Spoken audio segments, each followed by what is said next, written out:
Depression is one of the most common conditions on Earth. 1 in 8 people alive today will pass through it. Why? Did ancient humans get depressed? Before there was a word for it. Before there was a clinic, a diagnosis, a pill. When there was only the cold and the dark in the band. We can find the answer written in bone. 50,000 years ago, a Neanderthal died in a cave in what is now France. He was old. His teeth were gone. His joints were fused with arthritis. His arms had been broken and healed badly. He had not hunted in years. Instead, his band kept him alive. For years, someone chewed his food for him. For years, someone carried him when he could not walk. When he finally died, they dug a careful pit. They placed him in a sleeping position, knees drawn up. They laid a stone axe in his hand.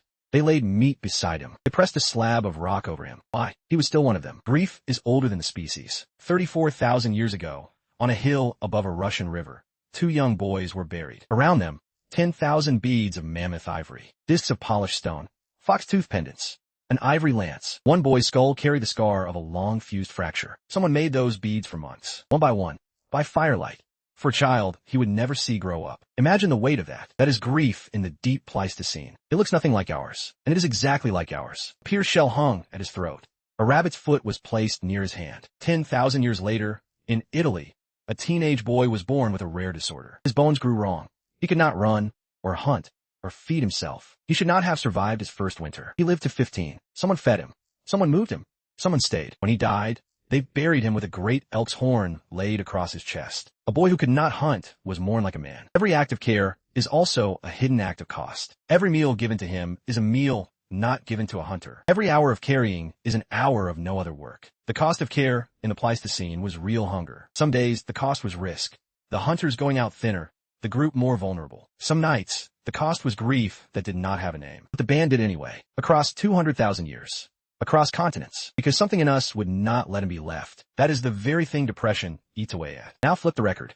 Look at the wounded. 13,000 years ago, on the east bank of a Sudanese river, a cemetery held 58 people. More than half their bones carried signs of violent death. These are not raids.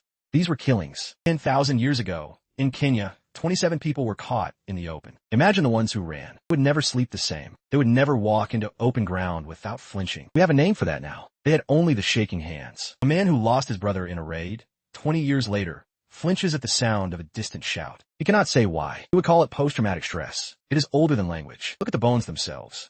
They tell the same story. Healed fractures on Neanderthal bodies, dozens of them, set in place. The patient survived. Skulls with holes drilled into them, while the patient was still alive. Some survived years after wounds that should have killed them. That is what violence does. It writes itself into the body. It also writes itself into the night. The man who sits up after a bad dream. The man who stares into the fire long after the others have gone to sleep. We call it hypervigilance. They called it nothing. They only knew the feeling. Now look at the walls. 40,000 years ago, somewhere in Europe, a man pressed his hand to a cave wall. Some of those hands are missing fingers. Hands that have been broken.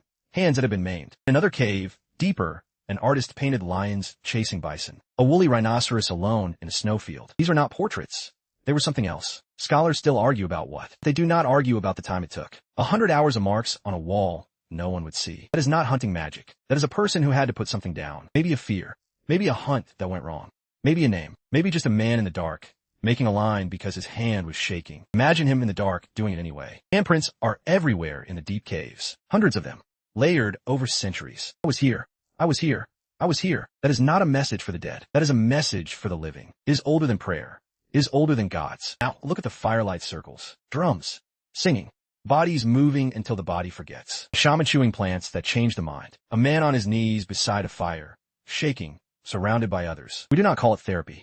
They did not call it anything. But it worked the way therapy works. A man who would not eat is fed in the circle. A man who will not speak is sung to until he sings back. A man who has not slept in days is held until his eyes close. The treatment was presence. Depression, when it came, was not a private thing. It was a thing the band carried together. Someone who stopped eating was fed. Someone who wandered off was followed. Someone who would not speak was sung to. And sometimes presence was not enough. We know what happens when presence is not enough. Tiny bones found scattered at the back of caves. When the band could not carry someone, they let them go. Not out of cruelty.